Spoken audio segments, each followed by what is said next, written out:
Hello viewers from baliacity.com। मैं हूं Yogendra. CCNA lecture 1 continue है और आप सीख रहे हैं OSI लेयर एट ए ग्लेंस पार्ट 1। जी हाँ दोस्तों, ये लेक्चर इतना लंबा है कि इसको पार्ट 1 में कवर कर पाना काफ़ी मुश्किल होगा।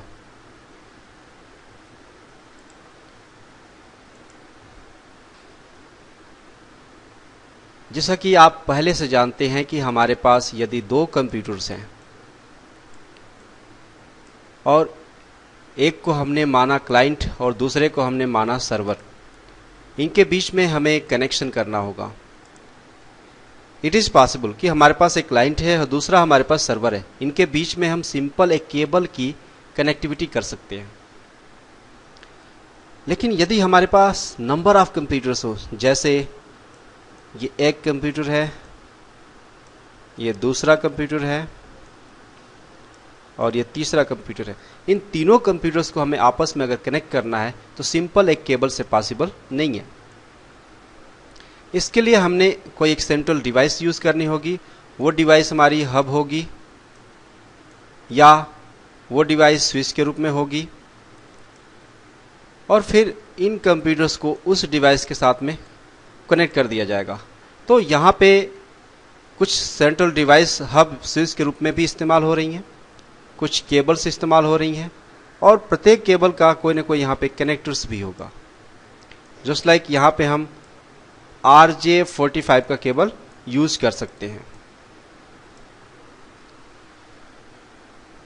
खैर, आगे अगर हम देखेंगे तो एप्लीकेशन लेयर, प्रेजेंटेशन लेयर और सेशन लेयर, यहाँ पे डेटा किस फॉर्मेट में होता है। हमने अगर इस क्लाइंट से इस सर्वर को डेटा ट्रांसफ़र करना है तो जो डेटा हम यहाँ पे क्रिएट करेंगे that will be happen on the application layer. But आज मैं आपको इन लेयर्स के बारे में न बताते हुए इन लेयर्स को काफ़ी ब्रीफ करने के लिए सबसे पहले मैं आपको बताऊंगा कि एक कंप्यूटर से दूसरे कंप्यूटर तक कनेक्टिविटी जो बनाई जाएगी वो नेटवर्क डिवाइसेस के थ्रू बनाई जाएगी। ये नेटवर्क डिवाइसेस कौन कौन सी होंगी, किस लेयर पे ऑपरेट होंगी, डेटा यदि इनके पास में आएगा तो फिर क्या करेंगी, ये इत्यादि ढेर सारी चीजें हैं जो इसमें हम डिस्कस करेंगे। तो just come back on the network device topic. Network device के रूप में repeater, hub, switch, bridge and वैप। वैप को हम वायरलेस एक्सेस पॉइंट कहते हैं। राउटर एंड स्विचेस, चूंकि यहाँ पे लेयर 3 हमने इसलिए इस्तेमाल किया है कि यहाँ पे ऑलरेडी एक स्विच है, तो अगर हम यहाँ पे स्विच दिखाते हैं तो मे बी इससे एक कंफ्यूजन हो सकता है। तो ये डिवाइसेस नेटवर्क डिवाइसेस होती हैं जिनको हम दो कंप्यूटर्स के बीच में, जिनके माध्यम से, या दो से अधिक कंप्यूटर्स के बीच में जिनके माध्यम से हम कनेक्टिविटी देते हैं। ये हमारा सेंट्रल डिवाइस होगा और ये सारे कंप्यूटर्स उस सेंट्रल डिवाइस से कनेक्ट हो जाएंगी और वो डिवाइस इनमें से कोई भी डिवाइस हो सकती है। ये नेटवर्क डिवाइसेस हैं।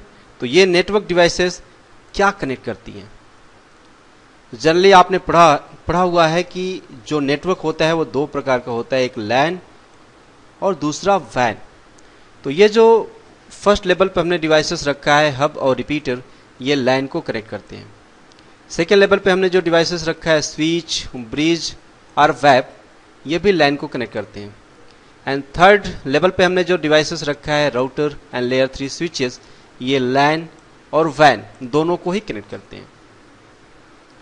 यदि ये दोनों लेवल की डिवाइसेस केवल लैन को कनेक्ट करती हैं तो हमने इनको दो कैटेगरी में क्यों रखा है, चलें इस पे डिस्कस करते हैं। हब रिपीटर भी लैन को कनेक्ट करते हैं, स्विच, ब्रिज और वैप भी लैन को कनेक्ट करते हैं। यदि हमने दो कंप्यूटर्स के बीच का, ये this is the one computer and this is the second computer, इनके बीच में कनेक्शन करते हैं कम्युनिकेशन पर्पज से, तो अगर हमने इनका कनेक्शन हब रिपीटर के थ्रू बनाया है तो वो communication half duplex Ethernet communication होगा। और जब कम्युनिकेशन हाफ डुप्लेक्स होगा तो डेटा कोलाइड हो सकता है। लेकिन यदि वही कनेक्टिविटी हम स्विच, ब्रिज या वेब के द्वारा बनाते हैं तो वहां पे फुल डुप्लेक्स इथरनेट कम्युनिकेशन मिलेगा। This is the main difference.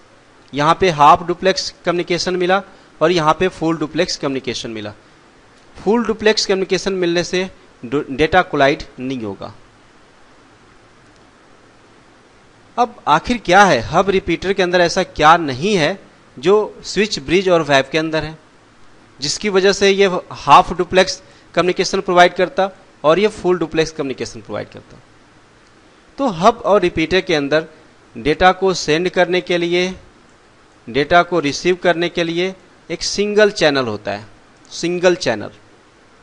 जबकि वही चीज डेटा हमें सेंड रिसीव करना होगा तो स्विच, ब्रिज और वेब के अंदर सिंगल चैनल की जगह पे सेपरेट चैनल होता है, क्योंकि ये एज पर सिंगल एंड एज पर सेपरेट, यानी डेटा सेंड रिसीव होने के लिए यहां पे सेपरेट चैनल मिलता है और यहां पे सिंगल चैनल मिलता है। सिंगल चैनल की वजह से डेटा कोलाइड हो सकता है और सेपरेट चैनल की वजह से डेटा कोलाइड नहीं होगा। सबके आने जाने के लिए अलग अलग से रास्ता है और यहां पे सबके आने जाने के लिए सिंगल रास्ता है। जब राउटर और लेयर 3 स्विचेस की बात करेंगे तो कम्युनिकेशन तो यहां भी फुल डुप्लेक्स पे मिलेगा, डेटा यहां भी कोलाइड नहीं होगा, बट इस पार्ट को हम आगे बचा के रखते हैं। तो अब तक आपको यह समझ में आ गया होगा कि हब, रिपीटर, स्विच, ब्रिज या वेब यदि लाइन को कनेक्ट करते हैं तो इनके बीच में बेसिक डिफरेंस क्या है, that is the communication difference. एक में डेटा, यहां पे डेटा कोलाइड होगा और यहां पे डेटा कोलाइड नहीं होगा due to the half duplex communication and full duplex communication. साथ ही साथ यह भी देखें कि ये डिवाइसेस किस डोमेन से बिलोंग करती हैं। यदि आपके पास हब, रिपीटर का नेटवर्क है तो कोलिजन डोमेन भी सिंगल होगा और ब्रॉडकास्ट डोमेन भी सिंगल होगा। लेकिन यदि इस कैटेगरी की हम डिवाइसेस को लेते हैं, स्विच, ब्रिज, वेब को लेते हैं, तो एक खास अंतर है, यहां पे कोलिजन डोमेन सेपरेट हो जाएगा। यहां कोलिजन डोमेन सिंगल होने की वजह से डेटा कोलाइड करेगा और यहां पे कोलिजन डोमेन सेपरेट होने की वजह से डेटा कोलाइड नहीं करेगा। That will provide the full duplex communication and this will provide the half duplex communication, क्योंकि यहां पे मीडिया शेयर हो जाती है। एंड जब हम राउटर, लेयर 3 स्विचेस की बात करेंगे तो इसमें डिफरेंस है कि कोलिजन डोमेन भी सेपरेट है एंड ब्रॉडकास्ट डोमेन भी सेपरेट है। सबसे अच्छा फीचर राउटर के अंदर यही है कि कोलिजन डोमेन भी सेपरेट है और ब्रॉडकास्ट डोमेन भी सेपरेट है, जबकि इन दोनों में ब्रॉडकास्ट डोमेन सिंगल है। और ये डिवाइसेस किस लेयर को बिलोंग करती हैं, जैसे आपने पढ़ा था application layer, presentation layer, session layer, transport layer, network layer, data link layer and physical layer. This is the layer 1, physical layer is the layer 1। तो जो हब और रिपीटर होते हैं ये लेयर 1 डिवाइस होते हैं। So these are dummy device, provide half duplex communication and more thing. But जो switch, bridge या वेब होते हैं वो लेयर 2 डिवाइस होते हैं, जहां पे हमारा डेटा लिंक लेयर होती है। एंड राउटर, लेयर 3 स्विचेस ये लेयर 3 डिवाइस होती हैं, जिसको हम नेटवर्क लेयर कहते हैं। एंड एक और डिवाइस हमने यहां पे ऐड कर दिया, दैट इज द फायरवॉल। यह लेयर 4 डिवाइस होती है, जहां पे ट्रांसपोर्ट लेयर होती है।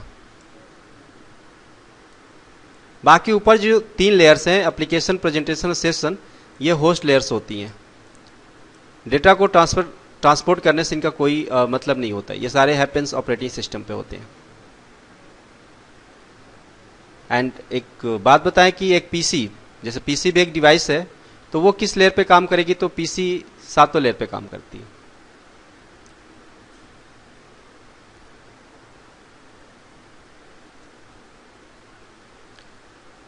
वेरी इंपॉर्टेंट, जो लेयर 1 डिवाइसेस हैं, अगर इनको ट्रैफिक मिलता है तो ये कैसे फिल्टर करेंगे। तो लेयर 1 डिवाइसेस के पास में कौन फिल्टर ट्रैफिक, ये ट्रैफिक को फिल्टर नहीं कर सकते। सो हब, रिपीटर डमी डिवाइस होते हैं, ये ट्रैफिक को फिल्टर नहीं करते हैं, ये केवल सिग्नल को समझते हैं। जबकि स्विच, ब्रिज एंड वेब, इनके पास यदि ट्रैफिक आता है तो ये मैक एड्रेस के थ्रू उस ट्रैफिक को फिल्टर करते हैं। ये रीड करेंगे सोर्स मैक क्या है और ये रीड करेंगे कि डेस्टिनेशन मैक क्या है। उसके बिहाफ पे ये डेटा को सेंड और रिसीव करेंगे। Source MAC, this is the destination MAC, यानी इनके अंदर मैक टेबल क्रिएट होती है। ये मैक एड्रेस को हम फिजिकल एड्रेस भी कहते हैं। MAC address equal to physical address, यानी स्विच, ब्रिज ये फिजिकल एड्रेसिंग प्रोवाइड करते हैं। अगर लेयर 3 डिवाइस की बात करेंगे, that is the router, layer 3 switches, इनके पास यदि ट्रैफिक आएगा तो उस ट्रैफिक को ये आईपी एड्रेस के थ्रू फिल्टर करेंगे। इस आईपी एड्रेस को लॉजिकल एड्रेसिंग भी कहते हैं। Means IP address equal to logical address. और यदि फायरवॉल डिवाइस के पास, ये फायरवॉल चूंकि सॉफ्टवेयर में भी होता है, हार्डवेयर में भी होता है, ये हार्डवेयर की हम बात कर रहे हैं। फायरवॉल के पास यदि ट्रैफिक आता है तो वो उसको पोर्ट एड्रेस के जरिए फिल्टर करता है। एक बार और देखें, layer 1, layer 2 device, layer 3 device and layer 4 device, ये सब मीडिया लेयर्स होती हैं। तो फायरवॉल के पास में यदि ट्रैफिक आया है तो वो उसे पोर्ट एड्रेस के जरिए या पोर्ट नंबर के जरिए फिल्टर करेगा। तो यहां पे हम बात कर रहे थे नेटवर्क डिवाइसेस का traffic filtration.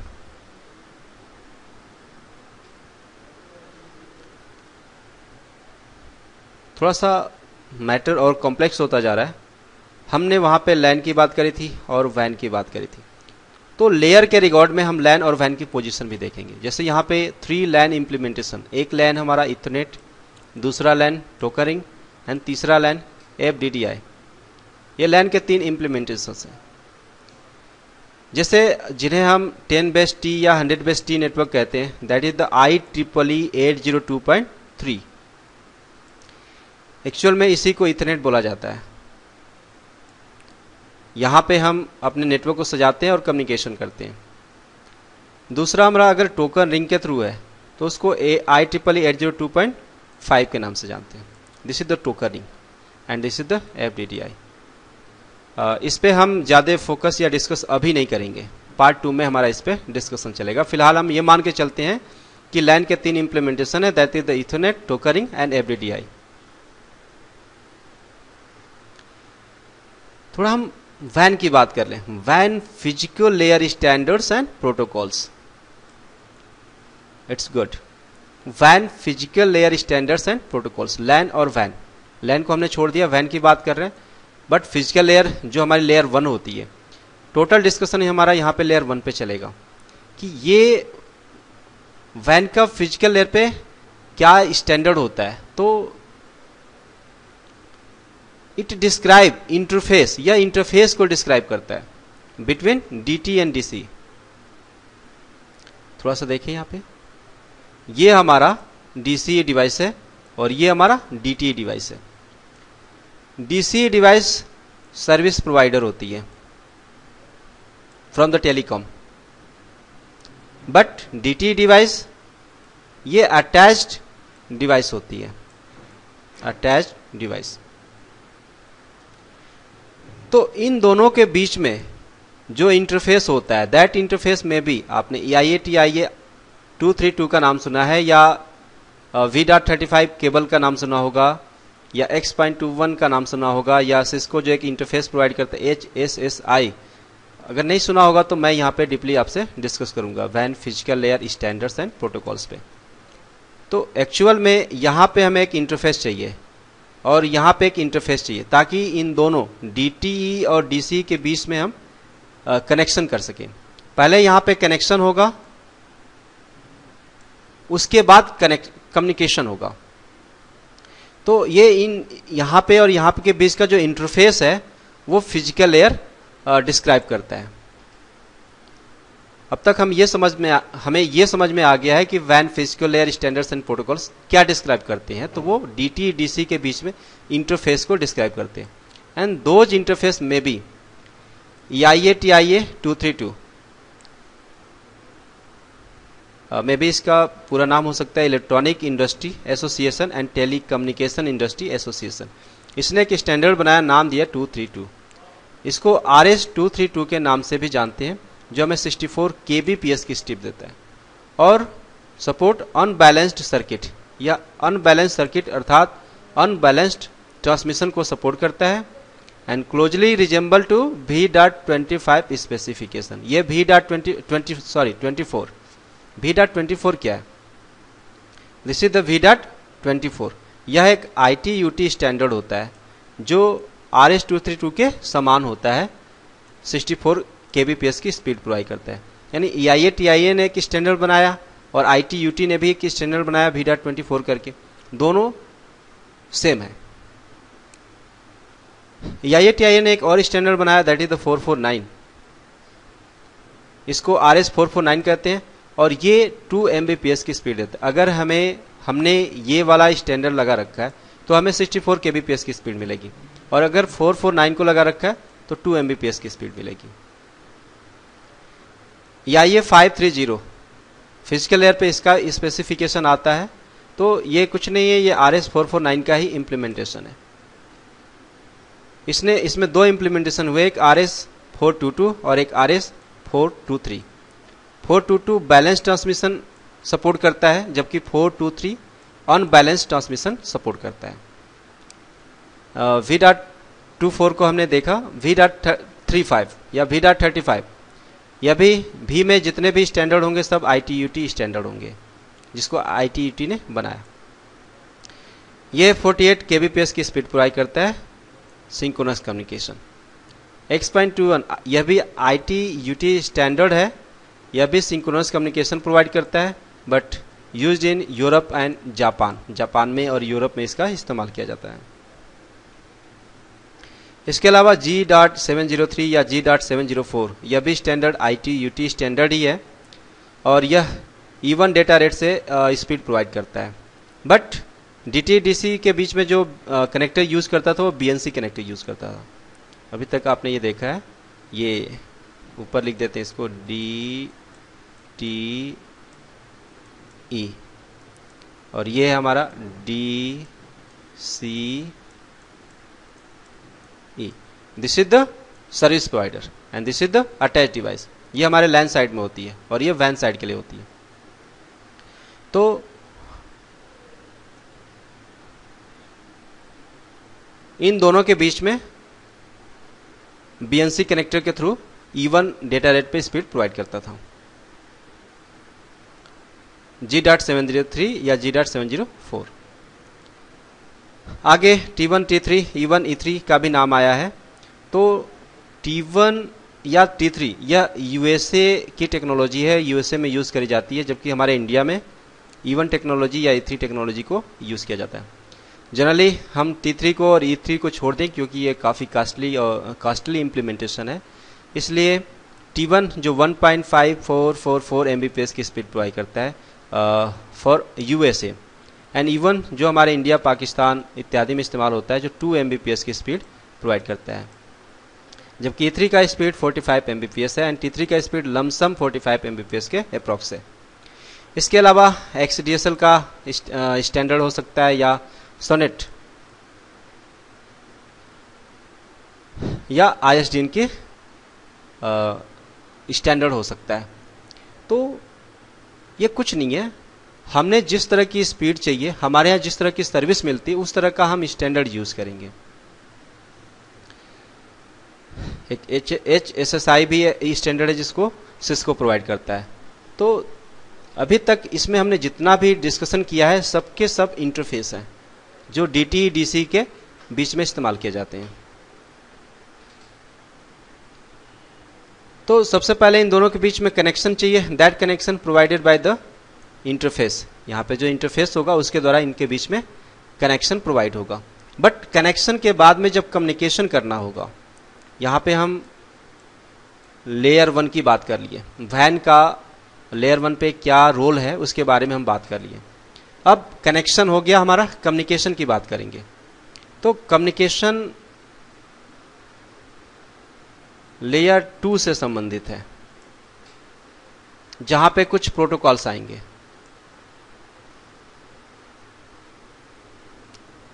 Van data link layer standards and protocols. ये प्रोटोकॉल्स क्या करते हैं? एक सिनेरियो आप देखें, इन दोनों के बीच में हमारा कनेक्शन हो गया, तो अब कम्युनिकेशन बाकी है। तो ये प्रोटोकॉल्स इन दोनों के बीच में कम्युनिकेशन को मैनेज करते हैं। Manage communication and packet framing between DT and DC. इन दोनों के बीच में कम्युनिकेशन को मैनेज करते हैं। मेन रोल इसका है कम्युनिकेशन मैनेज करना। और वो कम्युनिकेशन, उसके लिए हमारे पास कुछ प्रोटोकॉल्स होते हैं, जैसे HDLC, PPP, SDLC, SLIP। आप नाम को याद कर लेंगे, high level data link control, point to point protocol, synchronous data link control, serial line internet protocol, frame relay, ATM, X.25, LAPB, link access procedure balance, LAPD, link access procedure D channel and okay. ये DT हो गया और ये हमारा DC हो गया, DTE, and this is our DCE। इनके बीच में कनेक्शन हो गया है फिजिकल लेयर स्पेसिफिकेशन के द्वारा। अब हमें इसके बीच में कम्युनिकेशन करना है, तो इनमें से कोई सा भी एक प्रोटोकॉल हमें इंस्टॉल करना होगा। जैसे अगर हम HDLC इंस्टॉल करते हैं, तो यहाँ पे हमने HDLC को इंस्टॉल कर दिया, तो यहाँ पे भी हमें HDLC को इंस्टॉल करना पड़ेगा। ये सिस्को प्रोप्राइटरी प्रोटोकॉल है। अगर यहाँ पे हमने सिस्को का राउटर लगा रखा है, सिस्को राउटर लगा रखा है, तो हमने यहाँ पे इसको कॉन्फ़िगर कर दिया। यहाँ पे भी हमने सिस्को राउटर लगा रखा है, तो यहाँ पे कॉन्फ़िगर कर दिया। ये ऑथेंटिकेशन को सपोर्ट नहीं करता है, इंक्रिप्शन को सपोर्ट नहीं करता है, क्योंकि यह लीज लाइन पे इस्तेमाल किया जाता है। यदि यहाँ पे सिस्को का राउटर है, यहाँ पे दूसरी कंपनी का राउटर है, जैसे कि जूनिपर का राउटर है, सपोज करिए जूनिपर का राउटर है, तो हम यहाँ पे HDLC कॉन्फ़िगर करेंगे और यहाँ पे HDLC कॉन्फ़िगर करेंगे, दैट विल नॉट वर्क। तो वहाँ पे वर्क नहीं करेगा। तब हमें एक ओपन प्रोटोकॉल यूज करना होगा, दैट इज द PPP। तो हम इस इन पे भी PPP यूज करेंगे और इस इन पे भी PPP को यूज करेंगे, तब जाके इन दोनों के बीच में कम्युनिकेशन इस्टेब्लिश होगा, प्रोटोकॉल अप होगा। नहीं तो प्रोटोकॉल डाउन दिखाएगा, कम्युनिकेशन होगा ही नहीं। लेयर 1 पे इंटरफेस डाउन हो सकता है और लेयर 2 पे प्रोटोकॉल डाउन हो सकता है। अगर इंटरफेस डाउन है, लिंक इस्टेब्लिश नहीं करेगा, और अगर प्रोटोकॉल डाउन है तो कम्युनिकेशन इस्टेब्लिश नहीं करेगा। इसकी तरह से जैसे यहाँ पे HDLC का दो डेरिवेटिव आया, LAPB एंड LAPD। जो LAPB था वो लाइक टू HDLC ही था, जिसका पूरा नाम लिंक एक्सेस प्रोसीजर बैलेंस है। यह X.25 के प्रोटोकॉल सूट पे एक्सप्लेन किया गया था, जबकि LAPD used in ISDN telecommunications, या ISDN टेलीकम्युनिकेशन में इसको इस्तेमाल किया जाता है डी चैनल के रूप में। उसकी तरह अगर हमने अपने दोनों इन पे मतलब फ्रेम रिले या ATM जैसी टेक्नोलॉजी यूज कर रहे हैं, तो उसके हिसाब से हमें प्रोटोकॉल को कॉन्फ़िगर करना होगा। नोट में यहाँ पे लिखा है कि PPP and HDLC used eight encapsulation protocol. Encapsulation protocol का मतलब क्या होता है? जो पैकेट जा रहा है उसके साथ में हेडर को जोड़ दो और टेलर को जोड़ दो, हेडर और टेलर की इंफॉर्मेशन जोड़ देना, दैट इज द इनकैप्सुलेशन।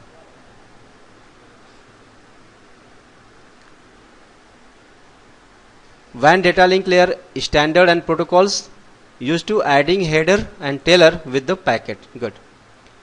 तो आफ्टर द कनेक्शन कम्युनिकेशन के लिए प्रोटोकॉल चाहिए, और ये वो प्रोटोकॉल्स हैं जिनके थ्रू डेटा लिंक लेयर के वो प्रोटोकॉल हैं, लेयर 2 के वो प्रोटोकॉल हैं जिनके थ्रू कम्युनिकेशन हैपन होता है।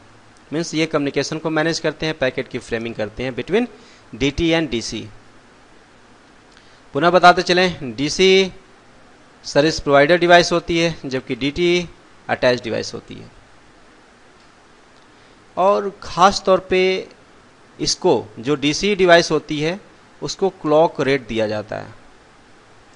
जो क्लॉक रेट दिया जाएगा वो फ्रीक्वेंसी ये जनरेट करेगा और ये उसको लिसन करेगा, उस पर वर्क करेगा। थोड़ा प्रॉब्लम की बात कर लें, लेयर 1 और लेयर 2 संबंधी प्रॉब्लम्स क्या हो सकती हैं। इंटरफेस जिसे पोर्ट कहते हैं, अगर वो डाउन होगा तो लिंक फेल होगा। जैसे लैन के लिए इथरनेट होता है, फास्ट इथरनेट होता है, या वैन के लिए सीरियल होता है, ये इंटरफेस है लैन और वैन के। तो फिजिकल लेयर पे प्रॉब्लम क्या होगी, अगर इनमें से कोई भी इंटरफेस डाउन होगा तो लिंक फेल होगा, पिंग नहीं करेगा।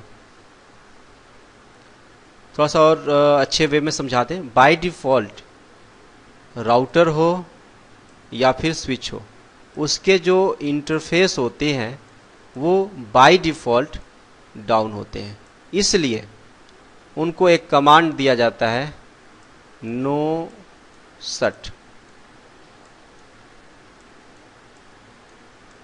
यानी अगर वो शट डाउन है तो एक्टिव हो जाए, अप हो जाए, इसलिए कमांड दिया जाता है नो शट। शट का मतलब शट डाउन है, ताकि वो पोर्ट एक्टिव हो जाए, ऑन हो जाए। अगर प्रोटोकॉल डाउन होता है तो कम्युनिकेशन फेल होगा। This is the layer 2 problem.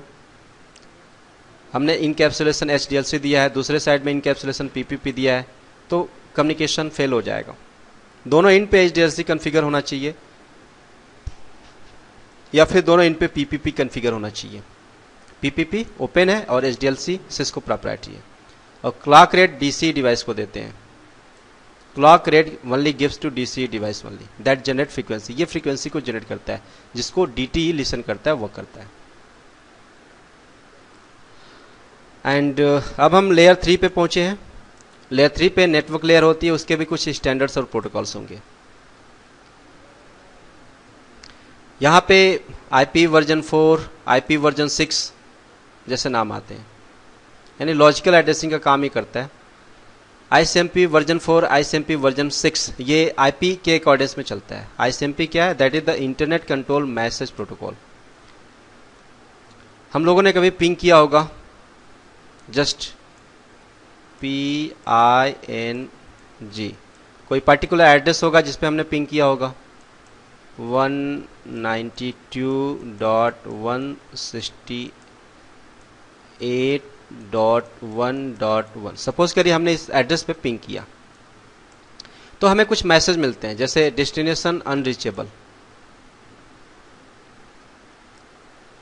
या रिप्लाई के रूप में कुछ मैसेज मिलता है। तो ये जो डेस्टिनेशन अनरीचेबल जैसा एरर मैसेज होता है वो ICMP के थ्रू होता है, और ये ICMP नेटवर्क लेयर यानी राउटर पे इंप्लीमेंट होकर वर्क करती है। सेकेंड है IGMP, internet group management protocol. अगर हमें एक पर्टिकुलर ग्रुप को मल्टीकास्टिंग करनी है तो वहां पे IGMP as a protocol use किया जाता है, जिसकी पोजीशन लेयर 3 है। जिस तरह का वर्क करना है उस तरह के प्रोटोकॉल्स होते हैं। IPsec means internet protocol security.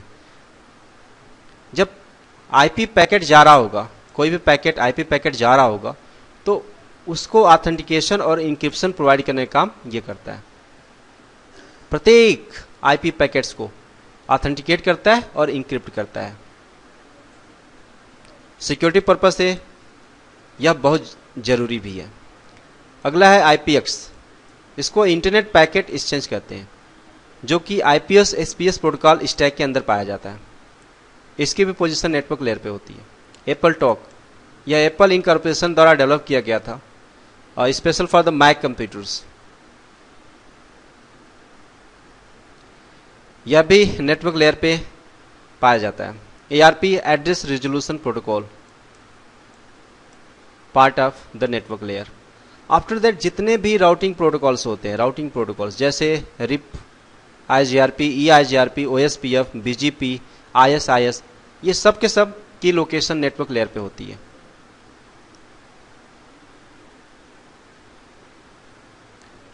Layer 3 को कभी कभी सिस्को लेयर भी कहा जाता है, क्योंकि सिस्को जो राउटर बनाती है वो लेयर 3 पे काम करती है। एक बार पुनः अपनी इन सातों लेयर्स पे नजर डालें। This is our client side computer and this is our server side computer. हमने इसको कनेक्ट किया है, एक रिक्वेस्ट किया है और यहाँ से हमें सर्विसेज मिल रही हैं। तो इन तीनों लेयर पे डेटा हमारा पीडीयू के रूप में होता है, that is the protocol data unit. फिर जब नीचे आता है तो उस पीडीयू को, उस डेटा पैकेट को ट्रांसपोर्ट लेयर सेगमेंटाइज कर देती है छोटे छोटे टुकड़ों में, और प्रत्येक के साथ में अपना हेडर ऐड कर देती है। जब यह सेगमेंट नेटवर्क लेयर पे पहुंचता है तो नेटवर्क लेयर अपना हेडर ऐड करके उसको पैकेट में कन्वर्ट कर देता है। एक बहुत पहले हमने बात की थी, ट्रांसपोर्ट लेयर पे लेयर 4 है, लेयर 4 पे पोर्ट एड्रेसिंग होती है, यानी पैकेट के साथ में पोर्ट, सोर्स का पोर्ट और डेस्टिनेशन का पोर्ट ऐड हो जाएगा, that will be the segment, वही उसका हेडर होगा। नेटवर्क पे आईपी एड्रेसिंग जुड़ जाएगी, कहाँ से आया है, कहाँ पे जाना है, source IP and destination IP, that is the packet. जब डेटा लिंक लेयर पे वो पैकेट आएगा तो उसकी फ्रेमिंग हो जाएगी। फ्रेमिंग का मतलब मैक एड्रेस ऐड हो जाएगा, फ्रेमिंग। और मैक एड्रेस ऐड तो हो जाएगा, बट पीछे हमने डिस्कशन भी किया था, इनकैप्सुलेशन भी फिजिकल डेटा लिंक लेयर पे ही होता है, लेयर 2 पे ही इनकैप्सुलेशन होता है, यानी हेडर के साथ में टेलर भी यहाँ पे ऐड हो जाता है डेटा लिंक लेयर पे। फिजिकल लेयर पे वो सारी चीज़ें बिट्स में कन्वर्ट हो जाती हैं, क्योंकि यहाँ से इंटरफेस से आगे निकल के डेटा को मूव करना होता है, और पुनः वो लेयर 1 पे आएगा। फिर लेयर 1 अपना हेडर हटाएगी, लेयर 2 पे जाएगा, लेयर 2 अपना हेडर और टेलर हटाएगा, लेयर 3 पे जाएगा, यह अपना हेडर हटाएगा, लेयर 4 पे जाएगा, यह भी अपना हेडर हटाएगा। एंड सेशन, चूंकि सेशन टू सेशन कम्युनिकेट हो ही रहा है, इंटर होस्ट कम्युनिकेशन प्रोवाइड करता है। प्रेजेंटेशन लेयर ये तय करेगी कि अब इसको कैसे एप्लीकेशन लेयर को प्रेजेंट करना है, जहाँ पे यूजर बैठा है जिसको समझ में आए। तो जिस फॉर्मेट में यहाँ से डेटा चला था उसी फॉर्मेट में डेटा यहाँ पे गेन हो जाएगा। तो यह था दो कंप्यूटरों के बीच में कम्युनिकेशन या डेटा ट्रांसफर। सिंपल वे में हमने ओएसआई लेयर को समझाने की कोशिश की, जबकि ये पार्ट 1 था। नेक्स्ट वीडियो में हम पार्ट 2 में ओएसआई लेयर एट ए ग्लेंस के पार्ट 2 में मीट करेंगे। सेशन लेक्चर 1 अभी हमारा कंटिन्यू रहेगा। आप हमारे चैनल को सब्सक्राइब कर सकते हैं, ताकि जो भी वीडियो हम अपलोड करेंगे वो सबसे पहले आपको मीट करेगा। अब हमें इजाज़त दीजिए। Thank you so much.